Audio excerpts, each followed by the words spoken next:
नमस्कार। आज का टॉपिक है संज्ञा प्रकरण। संज्ञा प्रकरण लघु सिद्धांत कौमुदी से यह बीए प्रथम सेमेस्टर संस्कृत के विद्यार्थियों के पाठ्यक्रम में रखा गया है।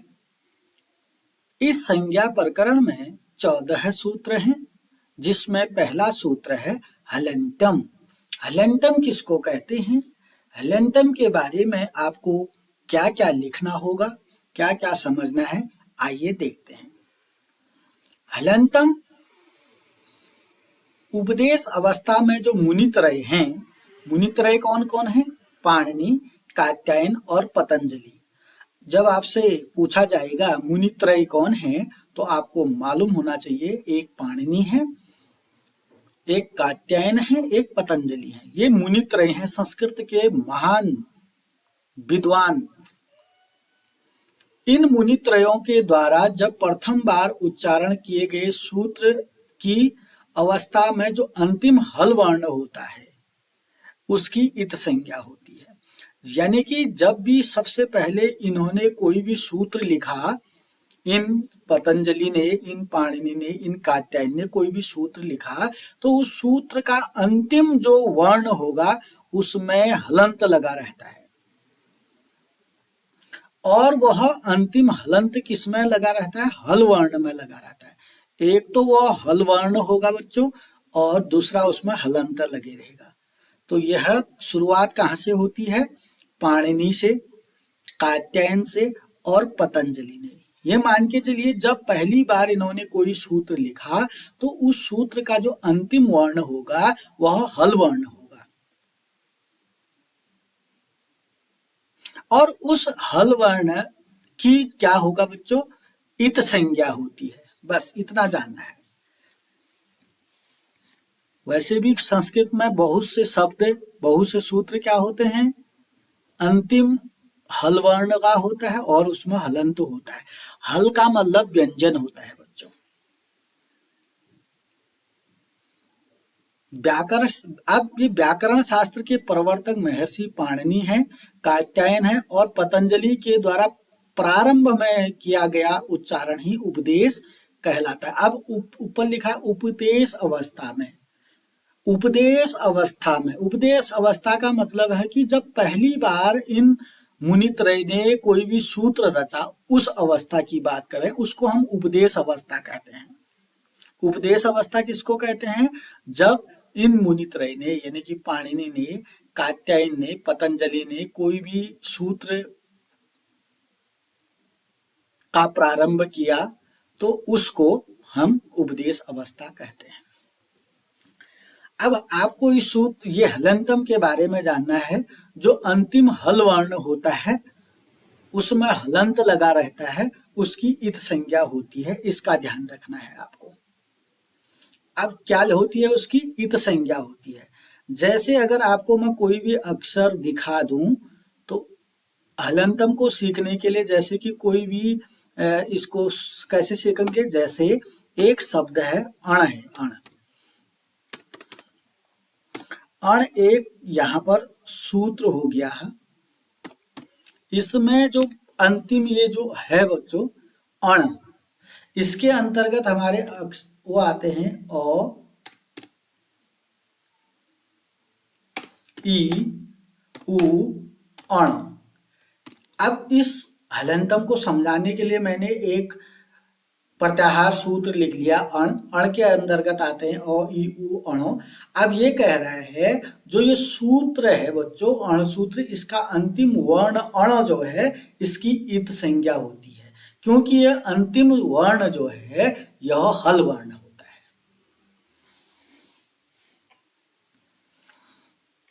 आप मेरी बात समझ गए होंगे। हलंतम किसको कहते हैं? उच्चारण किए गए सूत्र आदि में जो अंतिम वर्ण होता है उसको हल वर्ण कहते हैं, और उस अंतिम हल वर्ण की इत संज्ञा होती है। यानी कि जब हम इत संज्ञा क्या हुआ? इत संज्ञा का मतलब उसमें हलंत होता है, उसका लोप हो जाएगा बच्चों। अब जैसे अण को, अण प्रत्याहार के अंतर्गत हम करेंगे, तो फिर से बताता हूं, अण प्रत्याहार के अंतर्गत अगर हम कोई वर्णों को गिनेंगे तो अ आएगा, ई आएगा, उ आएगा, अण नहीं आएगा। ठीक है ना, आप समझ गए। तो अण क्यों नहीं आया? अणों की क्या हो गई है बच्चों? इत संज्ञा हो गई है। इससे ज्यादा तो आप क्या ही समझेंगे बच्चों। हलंतम किसको कहते हैं? सूत्र आदि में जो अंतिम हल वर्ण होता है उसकी इत संज्ञा होती है। इत संज्ञा कैसे हुई? जैसे अण एक सूत्र है तो पाणिनि का पहला सूत्र अण प्रत्याहार में आ जाता है, अ ई उ अणो। अणो में हलंत है, अ ई उ तो स्वर है ना, अणो जो है हलंत है, यानी कि व्यंजन है। तो अब देखो अण लिखा मैंने, अण में अ ई उ लिखा, अणो नहीं लिखा। तो अणो क्यों नहीं लिखा? क्योंकि उसकी क्या हो गई है? इत संज्ञा हो गई है। उपदेश अवस्था में मुनित्रय पाणिनि, कात्यायन और पतंजलि के द्वारा प्रथम बार उच्चारण किए गए सूत्र आदि की अवस्था में जो अंतिम हल वर्ण होता है उसकी इत संज्ञा होती है। अंतिम हल वर्ण है ना ये, अ ई उ अणो, अण प्रत्याहार के वर्ण है अ ई उ अणो। तो ये अ ई उ अणो माहेश्वर सूत्र, पहला माहेश्वर सूत्र है। तो जो अणो है ना बच्चों, ये अंतिम वर्ण है, इसकी इत संज्ञा होगी। और आपको मैं बता देता हूं, माहेश्वर सूत्र जो 14 के 14 है, अ ई उ री लिरिक ए ओंग ए ओज हय बरट लण। तो ये जो सूत्र है ना बच्चों, इसका अंतिम वर्ण हमेशा व्यंजन ही होगा, हल होगा और उसमें हलंत होगा। हलंत होने से, हल होने से, व्यंजन होने से उसकी इत संज्ञा हो जाती है। मैंने यहाँ पहला ही माहेश्वर सूत्र लिया है, आप उसको सभी 14 सूत्रों को यहाँ पर लिख सकते हैं और स्पष्ट कर सकते हैं। हलंतम को आप समझ गए होंगे। आइए, दूसरा सूत्र है अदर्शन लोपः, अदर्शनम लोपः। अगर आप बीए प्रथम सेमेस्टर के विद्यार्थी हैं, आपका विषय संस्कृत है, तो आप इनको जरूर नोट कर लीजिएगा, क्योंकि आपकी परीक्षाएं होने वाली है, तो परीक्षाओं में आपका ये बहुत ज्यादा सहायता करेंगे। दूसरा सूत्र है बच्चों अदर्शनम लोपः। लोप का मतलब होता है हटना, नहीं, लोप मतलब डिलीट। ठीक है ना। अब लोप किसको कहते हैं? अदर्शनम, अ मने नहीं, दर्शनम मने दिखाई देना। जो नहीं दिखाई देता है उसका लोप हो जाता है, बस इतना ही समझना है आपको। अदर्शनम लोपः। अदर्शनम लोप, लोप किसको कहते हैं? लोप का मतलब मैंने आपको सामान्य जानकारी में क्या बता दिया? डिलीट, हटना। अब ये लोप की परिभाषा क्या है बच्चों? अदर्शनम है। अदर्शनम का आप सामान्य अर्थ में ले सकते हैं, अ मने नहीं, दर्शनम मने दिखाई देना। जो नहीं दिखलाई देगा उसको लोप कहते हैं। अर्थात जो नहीं दिखलाई देगा उसकी लोप संज्ञा होती है। आइए देखते हैं, यह लोप विधायक सूत्र है। लोप मतलब क्या समझाया मैंने? डिलीट, हटना। और ये लोप किसको कहते हैं? जो नहीं दिखाई देगा उसको लोप कहते हैं, बस। यह लोप विधायक सूत्र है। प्राप्त उच्चारण का जो न दिखलाई या न सुनाई पड़ने वाला वर्ण होता है उसकी लोप संज्ञा होती है। अब जो न दिखाई देगा न सुनाई देगा उसकी लोप संज्ञा होती है। अगर वो अदर्शनम लोप सूत्र आ गया तो आपको इतनी 2-2.5 लाइन जो है ये समझना होगा। इसको अच्छी तरीके से अपने नोटबुक में नोट कर लीजिएगा और इसको बार बार अध्ययन कर लीजिएगा। और सिंपल भाषा में लोप मतलब डिलीट। और लोप किसको कहते हैं? अदर्शनम, जो दिखाई नहीं देगा उसको लोप कहेंगे, जो न सुनाई देगा उसको लोप कहेंगे। जो न दिखलाई न सुनाई देने वाला वर्ण होता है उसकी लोप संज्ञा होती है। ठीक है ना बच्चों। तीसरा सूत्र है तस्य लोपः। तस्य माने उसका, लोप माने लोप हो जाता है। किसका लोप हो जाता है? अच्छा, ये तीसरा वाला सूत्र भी लोप विधायक सूत्र है। अब लोप किसका होता है? अगर अदर्शन लोप कहें या तस्य लोप कहें, लोप किसका होता है बच्चों? जिसकी इत संज्ञा होती है उसका लोप होता है। तस्य लोप भी लोप विधायक सूत्र है। लोप किसको कहते हैं ये भी बोल दिया हमने। अब लोप किसका होता है? तस्य लोप सूत्र के आधार पर लोप किसका होता है? जिसकी इत संज्ञा होती है उसका लोप होता है। अच्छा बच्चों सोचिए, बताइए इत संज्ञा किसकी होती है?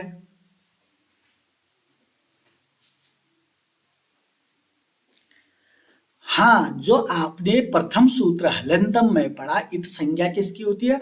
सूत्र आदि में जो अंतिम हल वर्ण होता है उसकी इत संज्ञा होती है। जैसे अ ई उ अण था ना, तो अण में हलंत था, अण की इत संज्ञा होगी। तो तस्य लोप का मतलब है यह लोप विधायक सूत्र है, जिसकी इत संज्ञा होती है उसका लोप हो जाता है। अगर आपका हलंतम सूत्र आए, अदर्शनम लोप सूत्र आए, तस्य लोप सूत्र आए, इन तीनों का ज्ञान आपको साथ साथ लेकर चलना होगा। सबसे पहले हलंतम किसको कहा? सूत्र आदि में जो अंतिम हल वर्ण होता है उसकी इत संज्ञा होती है। फिर क्या सीखा? अदर्शनम लोप सीखा, जो न दिखलाई देगा न सुनाई देगा उसका लोप होता है, उसकी लोप संज्ञा होती है। यह लोप विधायक सूत्र है। लोप का मतलब जो दिखाई नहीं देगा। अब तस्य लोप क्या सिखाता है? तस्य माने उसका लोप होता है। किसका लोप होता है? यह भी लोप विधायक सूत्र है। किसका लोप होता है? जिसकी इत संज्ञा होती है उसका लोप होता है। अब किसकी इत संज्ञा होती है? अ ई उ अणों को आप यहाँ पर समझा सकते हैं। अ ई उ अण पाणिनि जी का प्रथम सूत्र है, माहेश्वर सूत्र है पहला। तो अ ई उ अणों में अण हलंत है, व्यंजन है, हल वर्ण है, तो इत संज्ञा होगी इसकी, तो तस्य लोप और सूत्र से इसका लोप हो गया। अब अ ई उ अणों में अ ई उ अणों में अ ई उ बचा, अणो हट गया। जितना लिखा है आप इसको बार बार सुनिएगा, कुछ ना कुछ आपको नॉलेज मिलेगा इससे। इतना तो आप नोट कर ही लीजिएगा। अगला देखिएगा, चौथा सूत्र है बच्चों आदि अंत्येन संहिता। आदि अंत्येन संहिता, संहिता किसको कहते हैं? संहिता किसको कहते हैं ये बता रहा है चौथे सूत्र में। उसकी संहिता किसको कहते हैं? आदि अंत्येन संहिता। संहिता किसको कहा? आदि और अंत। एक आदि वर्ण, आदि माने पहला वर्ण, अंत्य माने अंतिम वर्ण, इनकी आदि और अंतिम वर्ण की संहिता संज्ञा होती है। अगर आप इसको समझेंगे, एक आदि है बच्चों, एक अंत्य है, अंतम अंतिम वाला, अंत्य अंतिम, एक आदि है, एक अंतिम है, एक संहिता है। तो तीन ही शब्द हैं इसमें। संहिता किसको कहते हैं? आदि वर्ण और अंतिम वर्ण के मध्य जो भी वर्ण होते हैं उनकी संहिता संज्ञा होती है। कितना सरल हो गया, लेकिन शब्द पहचान पढ़ना आना चाहिए। आदि और अंति, आदि और अंतिम वर्णों की संहिता संज्ञा होती है। अच्छा, यह प्रत्याहार विधायक सूत्र है। प्रत्याहार विधायक सूत्र का मतलब क्या सीखा आपने? जो पाणिनि के 14 माहेश्वर सूत्र हैं उसके 42 प्रत्याहार बनते हैं, ठीक है नहीं? तो आदि अंत्येन संहिता जो है प्रत्याहार विधायक सूत्र है। इसमें क्या कहा गया है? अंतिम इत संज्ञक वर्ण के साथ, क्योंकि 14 के 14 में अंतिम वर्ण क्या है? इत संज्ञक ही है। इत संज्ञक मतलब हलंत वाला होगा बच्चों। के साथ, अंतिम इत संज्ञक वर्ण के साथ उच्चरित आदि वर्ण, आदि वर्ण माने पहला वर्ण, अपने तथा मध्यवर्ती वर्णों का भी बोधक होता है। यानी कि आप अंतिम वर्ण को लेंगे और पहले वाले वर्ण को लेंगे, वह जो है अपने मध्यवर्ती वर्णों के भी बोधक होते हैं। जैसे पहला सूत्र है बच्चों अ ई उ अण है। पहला सूत्र मैं आपके सामने लिख रहा हूं, अ ई, पाणिनि का पहला सूत्र है अ ई उ अण, ये पहला सूत्र है, ठीक है ना। अब इसका एक प्रत्याहार क्या बन जाएगा, एक प्रत्याहार बनेगा बच्चों अण प्रत्याहार बन जाएगा, बन गया। अब अण प्रत्याहार कैसे बनाया, ये लिया मैंने, प्रारंभ वाला लिया, अण ये लिया, देखो उसको मैंने कैसे लिख दिया, अ यू अणों को अण लिख दिया। अ पहला वर्ण हो गया, अण अंतिम इत संज्ञक वर्ण है ये। तो ये पहले वाला वर्ण और अंतिम वर्ण के जो मध्य में भी वर्ण है ना, इनकी संहिता संज्ञा होती है, संहिता संज्ञा होती है। कोई दिक्कत, मुझे लगता है कोई भी प्रॉब्लम नहीं होनी चाहिए। संहिता किसको कहेंगे, जो आदि वर्ण होता है, पाणिनि आदि सूत्रों में जो आदि वर्ण है और अंतिम वर्ण है, उनके मध्यवर्ती वर्ण जो हैं वह संहिता संज्ञक होते हैं। और उसको समझने के लिए आप इन 4 लाइनों को भली भांति पढ़ लीजिएगा। तो बच्चों इसमें हमने आपको बताए 4 सूत्र हैं। अब 4 सूत्रों में जो जो भी आपको एग्जाम्पल देने हैं उसको आप यहां से ले सकते हैं। यह है 14 माहेश्वर सूत्र है। अ ई उ अणु, री लिरिक, ए ओम, ऐ ओच, है वरट, लण, यमंगलानन, जभई, घड़दस, जब गड़दस, खप छटक चढ़तौ, कपाई, ससर, हल। आप देख लीजिए, हलंतम किसको कहा, जो सूत्र के अंतिम वर्ण है ना उसको हलंतम कहते हैं। 14 के 14 सूत्रों को बारीकी से देखिए, 14 के 14 सूत्र में अंतिम वर्ण जो है हल वर्ण है और उसमें हलंतम है, हलंत है कि नहीं, देख लो, और कहीं नहीं होगा। अणो में अणो व्यंजन है, हलंत है, क व्यंजन है, हलंत है, अंग व्यंजन है, हलंत है, चौ में भी हलंत है, टौ में भी। तो हलंतम समझ गए, सूत्र आदि में जो अंतिम वर्ण होता है वो हलंत होता है, इसी की इत संज्ञा होती है। इत संज्ञा, इत संज्ञा का मतलब क्या है, यानी कि तस्य लोप हो, जिसकी इत संज्ञा होती है उसका लोप हो जाता है। अब हम अण बनाएंगे तो अण प्रत्याहार अ यहां से लेंगे, अण यहां से लेंगे, तो अण प्रत्याहार में अ होगा, ई होगा, उ होगा, अण नहीं होगा। क्योंकि अण इसलिए नहीं होगा, क्यों नहीं होगा अण, क्योंकि अणों की तस्य लोप सूत्र से इत संज्ञा होने से उसका लोप हो जाएगा, ठीक है ना। जैसे अक, अक प्रत्याहार बन जाएगा, अ क, अक एक प्रत्याहार बनेगा बच्चों, तो अक प्रत्याहार के अंतर्गत अ आएगा, ई आएगा, उ आएगा, री आएगा, लरी आ जाएगा। क और अण नहीं आएंगे, क्यों, क्योंकि तस्य लोप सूत्र से इनका भी, ये इत संज्ञक है, इनका लोप हो जाएगा बच्चों। अब इन्हीं को आदि अंतेन संहिता कैसे सीखा, आदि और अंत, आदि वर्ण अ है, अंतिम वर्ण अण है, इनके मध्यवर्ती वर्ण जो है संहिता संज्ञक होते हैं। या अब दूसरा सूत्र अ से लेंगे, अ क, अक एक प्रत्याहार है, अक प्रत्याहार में क्या करेंगे, अ भी आएगा, ई भी आएगा, उ भी आएगा, री भी आएगा, लरी भी। तो ये अ और क के मध्यवर्ती वर्ण जो जो भी होंगे वह संहिता संज्ञक होंगे। तो एक नजर आप माहेश्वर सूत्र, जो 4 सूत्र मैंने बताए आपको हलंतम, उसको सीखने के लिए एक नजर आप माहेश्वर सूत्र में डालेंगे। दूसरा सूत्र मैंने बताया आपको अदर्शनम लोपः, उसको सीखने के लिए आप एक बार नजर माहेश्वर सूत्र में डालेंगे। तीसरा सूत्र मैंने बताया तस्य लोपः, उसको भी सीखने के लिए एक बार माहेश्वर सूत्र देखेंगे। और चौथा सूत्र मैंने बताया आदि अंतिम संहिता, उसको भी क्लियर अच्छे से सीखने के लिए एक बार आप माहेश्वर सूत्र जरूर देखेंगे। मुझे लगता है आपको 4 के 4 सूत्र भली भांति आ चुके होंगे। अगर आपको ये 4 के 4 सूत्र समझ में आते हैं तो अगर आपके दिमाग में कोई इनसे संबंधित प्रश्न उत्पन्न हो रहा है तो कमेंट बॉक्स में जरूर लिखिएगा, लाइक भी करिएगा वीडियो को। और जो भी जिज्ञासा है इन 4 सूत्रों से संबंधित जरूर कमेंट बॉक्स में लिखिएगा। अगर आप प्रश्न पूछने की सामर्थ्य रखते हैं तो आप इन सूत्रों को समझने की भी सामर्थ्य रखते हैं।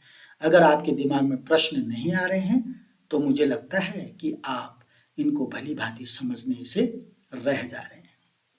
तो आज की वीडियो में 4 सूत्र, अगली वीडियो में अगले 4 सूत्रों के साथ आपके सम्मुख उपस्थित रहूंगा। अभी के लिए इतना ही। नमस्कार, धन्यवाद।